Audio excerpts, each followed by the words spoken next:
कि आप भगवत प्राप्त हो जाएंगे। एक बार वृंदावन आ गए और ये नियम ले लिया, अब लो नशानी अब ना नशई हो, और राधा नाम जप करो, अब वादा करते हैं पक्का भगवत प्राप्ति हो जाएगी। धैर्य रखो, नाम जप करो, भगवत आश्रित रहो, कैसी भी परिस्थिति आ जाए आंचल मत छोड़ना, तैल धारावत स्मरण पकड़ना है, राधा राधा राधा राधा। अगर हमारे कदम गलत जा रहे हैं, राधा राधा बोल रहे हैं, तो भूमि बदल जाएगी, वो गलत भूमि भी सही हो जाएगी, वो गलत चेष्टा भी मंगल में प्रभु की शरणागति बढ़ाने वाली बन जाएगी। आप नाम न छोड़ना, हमारी बात को पकड़े रहना, ये संसारी पुरुष नहीं जानते। हर बार गिरने पर पहलवान को एक जोश आता है, दांती पीसता है, कहाँ मुझसे त्रुटि हुई, कहाँ त्रुटि हुई, और फिर एक ऐसे बलवान के रूप में उतरता है, पछाड़ देता है। ऐसे ही हमको देखना, मेरे से त्रुटि कहाँ हुई, कहाँ मेरे से चूक हो गई, जो हरि गुरु शास्त्र आज्ञा के विरुद्ध आचरण बन गया। और इंद्रिय और मन को ऐसे देखो जैसे अपने दुश्मन को देखा जाता है, और दबाओ इनको। रसेंद्री से अच्छा भोजन मत लो, ज्यादा शयन मत करो, हर समय नाम जप करो, और इनको दबा करके अपने अनुकूल कर लो। पहली हमारी प्रार्थना स्वीकार करो कि तुम्हें कभी भी किसी भी स्थिति में निराश नहीं होना। सारी गलती हमारी ही नहीं है, आपकी भी है। हे प्रभु, हे शरणागत वत्सल, अगर हम फिसल कर गिर रहे हैं तो उस समय आप कहाँ थे? जिसने भगवान के स्वभाव को जान लिया, उसे भजन छोड़कर फिर और कुछ अच्छा नहीं लगता। 3 है नरक के द्वार, कामः क्रोधः तथा लोभः तस्मादेत्रयम् त्यजेत्। ये त्रिविधम नरकस्येदम द्वारम नाशन महात्मनः। भाव ये है कि कितना भी नारकी पुरुष अपराधी पुरुष हो, वृंदावन का आश्रय ले ले, वास स्वीकार करे और नाम जप करे राधा राधा राधा, तो परम पद का अधिकारी हो जाएगा। मन में ठान लिया कि भगवान के सिवा मेरा कोई उद्धार नहीं कर सकता, और मेरी शरण में हो गया, बस मैं उसे साधु बनाऊंगा। क्षिप्रम भवति धर्मात्मा, मैं बड़ी जल्दी उसे महात्मा बनाऊंगा, धर्मात्मा बना दूंगा। 1000 बार हार जाएंगे तो 1000 बार तैयारी करेंगे। इसमें ऐसा नहीं है इस मार्ग में, अरे ये अमुक ऐसा, अमुक तो अपने हृदय को देखो, वृंदावन को साक्षी करके अपने हृदय को देखो। 2 साल से सत्संग सुन रहा हूं, अब एक बार आया हूं और पता नहीं आ पाऊं कि ना हो, कल्याण हो जाएगा ना हमारा पक्का। आपने कहा था सत्संग में, एक बार वृंदावन आने का तात्पर्य है कि आप आकर के सत्संग सुने, बिहारी जी के दर्शन किए, रज में लौटे। अब आपके द्वारा कुमार्गगामी प्रवृत्तियों से जो होने वाले पाप कर्म है, अब वो नहीं होने चाहिए। अगर भजन नहीं करोगे तो अपराध बन जाएगा, बुद्धि फिर अपराध कर देगी। अपराध करने पर वैकुंठ से जय और विजय 3 जन्म के लिए दैत्य भाव को प्राप्त होते हैं। आप एक बार वृंदावन आ गए फिर अपराध कर रहे हैं, तो हम कैसे आपको कह दें? भोग आपको लगाएंगे, आरती आपकी करेंगे, दुलार आपसे करेंगे, सर्वस्व आपसे है, तो झगड़ा किससे करेंगे? आपसे ही करेंगे। अब हम किसके पास जाएं? हम में सामर्थ्य नहीं है कि हम इंद्रिय और मन की चालों से बच पावें। तो इसीलिए तो भयभीत होकर आपकी शरण में आए हैं, इंद्रिय और मन से। और कोई भय नहीं जगत में, इंद्रिय और मन के द्वारा प्रकट किया हुआ सारा भय है। यही विवशता हमें बार बार जन्म मरण के चक्र में डाल रही है, जानते हुए भी हम इनका विरोध नहीं कर पा रहे, क्योंकि हमारे अंदर नाम जप नहीं है, हमारे अंदर भगवत स्मृति अखंड तैल धारावत नहीं चल रही। इसलिए कुमार्गगामी प्रवृत्तियां हम पर हावी हैं और हमको सतमार्ग से विमुख कर रही बार बार। पर हमें हारना नहीं है, बात ध्यान से सुनिए।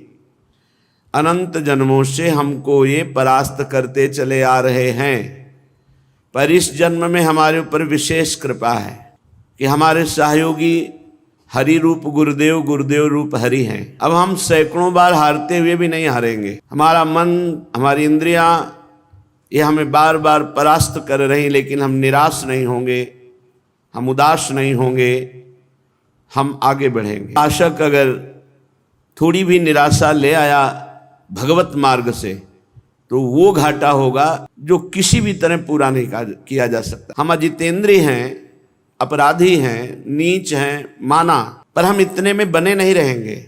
हम आखिरी श्वास तक प्रयास करेंगे कि हम अपने गुरुदेव और हरि के अनुकूल चलकर उनको प्रसन्न कर लें। कैसी भी विपत्ति आवे, कैसी भी परिस्थिति आवे, साधक को उत्साहहीन तो कभी होना ही नहीं। ये हमारी प्रार्थना मान लीजिए, क्योंकि ये साल 2 साल का खेल नहीं है, ये अनंत जन्मों से हमारा गलत अभ्यास रहा है। साल 2 साल से 4 साल से तो भजन मार्ग में लगे हैं, इसलिए पूर्वाभ्यास भगवत महत्व को लघु करके विषय महत्व बढ़ा देता है और हमें गलत आचरणों में, गलत चिंतन में, गलत वार्ता में ये हमें फंसा देता है। ये बड़े बड़े ज्ञानियों की बात कर रहे हैं, अपने तो अज्ञानी हैं, इसलिए बाद में तो डांट लगाते हैं। उस समय आप कहाँ थे? उस समय आप बचा लेते। जैसे गिरते हुए बालक को माँ संभाल लेती है। तो नाथ, अब आप कह रहे हैं तो सारी गलती हम मान रहे हैं कि हमारी गलती, पर इसमें आपकी भी है। आपका मैं वचन से ही सही, झूठा ही सही, पर आपका शरणागत तो हूं ना, तो आप मुझे बचाएं। मेरी इंद्री मन के भोगों की विवशता देख करके आप सह रहे हैं, इसीलिए हम पर हावी हैं। नहीं, जिस दिन आप अपनी दृष्टि से देख लेंगे तो किसी की ताकत नहीं कि हमारी वैष्णवता को, हमारी साधुता को, हमारी शरणागति को कलंकित कर सके। निम की चाप सके को तासु, बड़ रखवार रमापति जासु।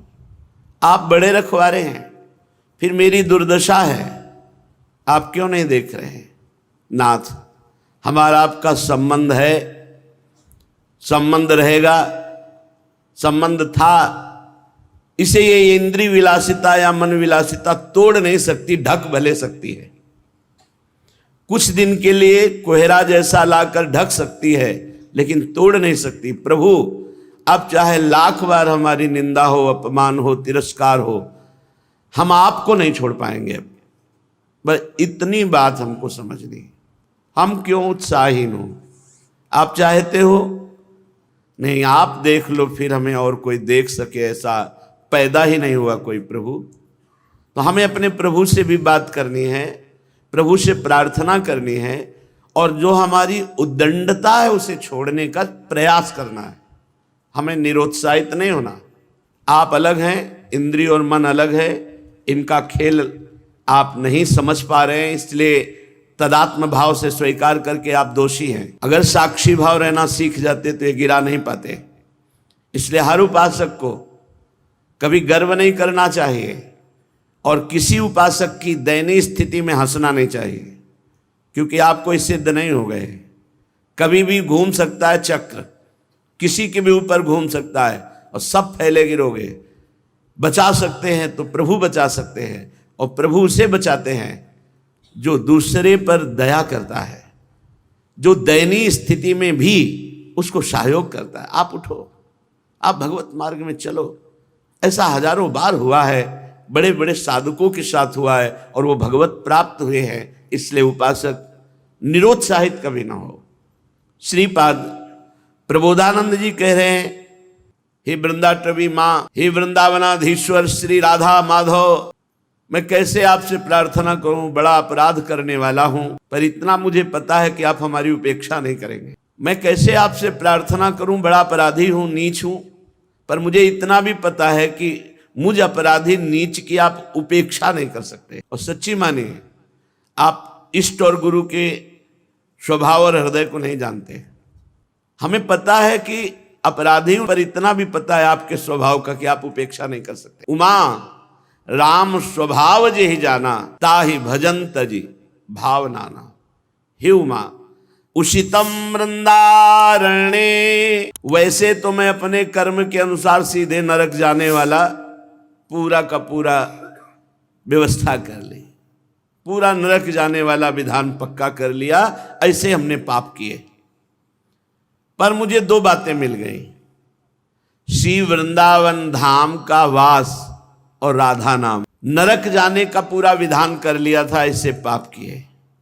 कल्याण करने वाले, दुर्गति पहुंचाने वाले, नाश करने वाले बड़े भयानक दोष है, काम, क्रोध और लोभ। ऐसे तो हमने इनको मित्र मानकर इनके अनुकूल चल करके नरक का रास्ता पक्का कर लिया था। गुरु कृपा से 2 बात मिल गई, वृंदावन धाम का आश्रयवास और राधा नाम जपने को। ये बहुत बड़ी बात है। अपिचेत सुदुराचारो भजते माम अनन्य भाग साधुरिव समंतव्य सम्यक व्यवसिता है सा। भगवान कहते हैं सांगो पांग दुराचार करने वाला नीच पुरुष हो, पर उसने ये, इसलिए उपासक को निराश होने की जरूरत नहीं। एक बार धोबिया पछाड़ अगर हमें माया ने गिरा दिया तो हम भी अगली बार तैयारी करेंगे, फिर हार गए तो फिर तैयारी करेंगे। भाई किसी का दोष देखकर हमको उपहास नहीं करना, वही दोष भरपूर हमारे अंदर है। ये तो गुरु कृपा हरि कृपा से जैसे बांध पानी को रोक दे, ऐसे हमारी इंद्रिय मन को गुरु कृपा हरि कृपा रोके हुए है। नहीं तो अगर फैल जाए तो फिर अभी देख लो, बुरी से बुरी स्थिति हमारी हो जाए। हमें उपहास नहीं करना, किसी को हे नहीं देखना, सबके चरणों की वंदना करना और सबके प्रति अपने भजन का फल देना। कोई गिर रहा है तो हम 4 माला उसके नाम की और करके उसको दें, भाई तेरी बुद्धि शुद्ध हो तो भगवान को प्राप्त हो, आगे बढ़ो, तो वो लौट करके आपकी बुद्धि शुद्ध करके भगवान की प्राप्ति करा दे। कैसे महापुरुषों का हृदय है। कह रहे मैं दुष्ट कर्मकारी अहा विगरहित कर्मण आस्ताम यत्तन ममाति मूढ़स्य, हमारी बुद्धि भी बड़ी मूर्ख है। नैव जहाति तु वृंदा विपिनम, किंतु मैं वृंदावन नहीं छोड़ सकता। माना मैं दुष्ट कर्म करने वाला हूं, मेरी बुद्धि मूर्ख है, पर इतनी मूर्ख नहीं कि वृंदावन को छोड़ दूं। वृंदावन को नहीं छोड़ने वाला और राधा नाम को नहीं छोड़ने वाला। जिभ्या से राधा नाम जपूंगा और शरीर को वृंदावन में पात करूंगा तो निश्चित भगवत प्राप्ति हो जाएगी, निश्चित। कल एक भक्त पूछ रहे थे एकांतिक में कि आपने कहा एक बार वृंदावन आ जाओ, दुर्गति नहीं होगी, कल्याण हो जाएगा, तो आ गया। 2 साल से सत्संग सुन रहा हूं, अब एक बार आया हूं और पता नहीं आ पाऊं कि ना हो, कल्याण हो जाएगा ना हमारा पक्का। आपने कहा था सत्संग में, अब लो नशानी अब ना नशे हो। वृंदावन आ गए हो एक बार वृंदावन, तो तुम्हारा परिवर्तन होना चाहिए जीवन का। ऐसा नहीं कि आप वृंदावन आ गए फिर वही पापाचरण और आप सोचो कि हमको विमान आएगा या दिव्य पार्षद। उसके लिए आपको विचार करना है कि आप भगवत प्राप्त हो जाएंगे। एक बार वृंदावन आ गए और ये नियम ले लिया अब लो नशानी अब ना नशई हो और राधा नाम जप करो, अब वादा करते हैं पक्का भगवत प्राप्ति हो जाएगी। राधा नाम नैवात्र, अन्यत्र कहीं ऐसा नहीं कि आपको राधा नाम जपने की प्रेरणा मिले या राधा नाम सुनने को मिले। अगर कहीं सुनने को और जपने की प्रेरणा मिल रही तो कोई वृंदावन का संबंधी है या किसी रसिक से उसका संबंध है या वो रसिक है, अन्यथा नैवात्र राधा नाम ये बड़ा अमृत रस है, पराविद्या है। हमें जिह्वा से राधा नाम नहीं छोड़ना और कोशिश करो शरीर से कोई पापाचरण ना हो। इसीलिए कोशिश शब्द कह रहे, प्रयत्न करो। ऐसा हम ये नहीं कह रहे कि आज के बाद तुम कर ही नहीं पाओगे, क्योंकि दृढ़ नियम ले, कुछ दृढ़ नियम काम नहीं करते। जब मन अपनी विलासिता में उतरता है उस समय केवल भगवान से प्रार्थना, उन्हीं से विनय, यही काम में आता। नहीं किसी का भी बस नहीं, काहू को बस नाए, जो कछ होए सब तिहारी कृपा से बिहारी बिहारिन। अगर कोई ठीक से चल रहा है तो बिहारी जो बिहारिन जो की कृपा से चल रहा, काहू को बसना है, काहू को बसना है। ये देखो युद्ध है, ऐसा नहीं कि सर्वदया विजयी ही होता है, परिणाम में तो विजयी होगा जो भगवद आश्रित है। लड़खड़ा जाना, गिर जाना, ये सब होता है। इस मार्ग में ऐसा नहीं है कि अरे बस वही एक पैदा हुआ है जो गिर सकता है और तो कोई पैदा ही नहीं हुआ। नहीं, यहां बलवान इंद्रिय ग्रामो विद्वानम अपि कर्षति। इंद्रियां इतनी बलवान हैं, बड़े बड़े विद्वानों को भी भ्रष्ट कर देती हैं अगर चूक हो जाए तो। इसलिए वृंदावन का आश्रयवास कभी न छोड़ो, राधा नाम का रटना मत छोड़ो और प्रभु से लड़ना मत छोड़ो, लड़ो। और आपने कहा है जो सभी आवा सरनाई रखियो ताई प्राण की नहीं। तो महाराज मैं भयभीत हूं, अपनी इंद्रिय और मन से भयभीत हूं और किसी से नहीं। पता नहीं कब कहां फंसा दे, कौन सा ये खेल खेल ले। इसलिए नाथ मैं आपकी शरण में हूं। हमें लड़ना भी पड़ेगा प्रभु से ही। नाथ कहां जाऊं, किसके पास जाऊं? आप जैसा उदार और सामर्थ्यशाली कोई त्रिभुवन में हो तो आप हमें संकेत करो, हम उसकी शरण में जाएं। जितने पति थे उन सबको पावन करने वाला आपने बना दिया। तीर्थी कुर्वन्ति तीर्थानि। तो महाराज उन्हीं पतितों की पंक्ति में मैं भी हूं, आप कृपा करो। तो कभी कभी अपने प्रभु से प्रार्थना करें, कभी कभी थोड़ा सा मान भी करें। किससे मान करेंगे? हम आप ही से करेंगे। झूठे से ही सही, कह तो रहा हूं कि मैं आपका हूं, तो आप संभाल लो सच्चाई से। पक्का पक्का वो ऐसा संभालेंगे, करो सद्य ते साधु समाना। वो अपने जनों को बहुत अच्छी तरह से संभालना जानते हैं। हाँ, आज्ञा पालन की चेष्टा करोगे तो दुलार पूर्वक संभाल देंगे। सच्ची मानिए वो संभाल तो लेंगे। साम दाम और दंड भेद से सीधे रास्ते लाऊं, नकली से बनाऊं असली, बना तो लेंगे, पक्का विश्वास है। धैर्य रखो, नाम जप करो, भगवद आश्रित रहो। कैसी भी परिस्थिति आ जाए आंचल मत छोड़ना, बस ये सबसे खास बात होती है।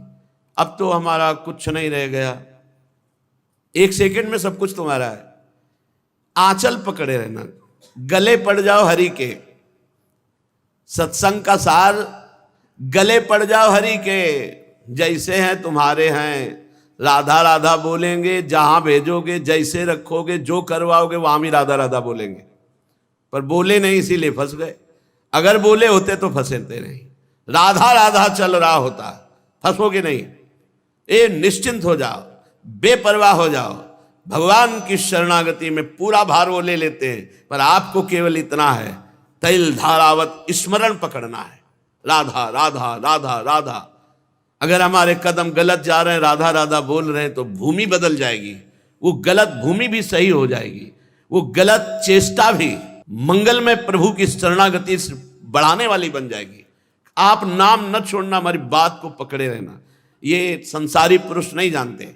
सैकड़ों अपराधों की लिस्ट बनी है आपके अंदर में। अगर आप अपने हृदय के जज बन करके जांच करो, अगर शास्त्र सम्मत आचरणों की लिस्ट हम देखें तो 2-4 पॉइंट मिलेंगे, और असत आचरणों की लिस्ट देखें तो पूरी भरी मिलेगी। और हम ऐसे न्यायाधीश हैं, अपने हजारों क्षमा कर दिए और दूसरे की आधी लाइन भी क्षमा करना हमारे लिए भारी पड़ जाएगा। अरे तो ऐसा नहीं। जो इस मार्ग के पथी के जानते हैं कि ये मार्ग कितना कठिन है, और जानते हैं कि फिसलने में देर नहीं लगती, पर क्या हम फिसलने की अनुमति देते रहें? क्या हम फिसलने का प्रोत्साहन देते रहें? नहीं, हमको अपने मन और इंद्रियों पर बार बार जलन और पश्चाताप करके ऊपर उठने की कोशिश करनी है। एक दिन निकल आएंगे। एक साधक सैकड़ों बार भ्रष्ट हो चुका था। उसने विचार किया मैं जंगल में जाकर शरीर पूरा कर देता हूं। एकांत जंगल में बैठ करके भगवान का चिंतन करने लगा कि प्रभु मेरी सामर्थ्य नहीं रह गई, मैं अपने शरीर को। तो ऐसी दृष्टि, पेड़ पर एकाग्र हुई, चींटा चढ़ रहा था, फिर गिरा, फिर चढ़ने को, फिर गिरा, फिर चढ़ने की कोशिश, फिर गिरा, सैकड़ों बार गिरा, आखिरी बार चढ़ गया। तो कहा नहीं नहीं, मुझे शरीर नहीं छोड़ना, मुझे फिर साधना करनी। निकल गया। ऐसा नहीं कि हम निकलेंगे नहीं, निकलेंगे। हर बार गिरने पर पहलवान को एक जोश आता है, दांती पीसता है, कहाँ मुझसे त्रुटि हुई, कहाँ त्रुटि हुई, और फिर एक ऐसे बलवान के रूप में उतरता है, पछाड़ देता है। ऐसे ही हमको देखना, मेरे से त्रुटि कहाँ हुई, कहाँ मेरे से चूक हो गई, जो हरि गुरु शास्त्र आज्ञा के विरुद्ध आचरण बन गया। और इंद्रिय और मन को ऐसे देखो जैसे अपने दुश्मन को देखा जाता है, और दबाव इनको। रसेंद्री से अच्छा भोजन मत लो, ज्यादा शयन मत करो, हर समय नाम जप करो, और इनको दबा करके अपने अनुकूल कर लो। पक्का ये अनुकूल हो जाएंगे। इनकी सत्ता केवल इतनी है, हम इनको सहयोग देते हैं, बस। सहयोग देना बंद कर दे तो अभी तुम्हारे अधीन हो जाए। आपके बिना इनकी सत्ता ही नहीं।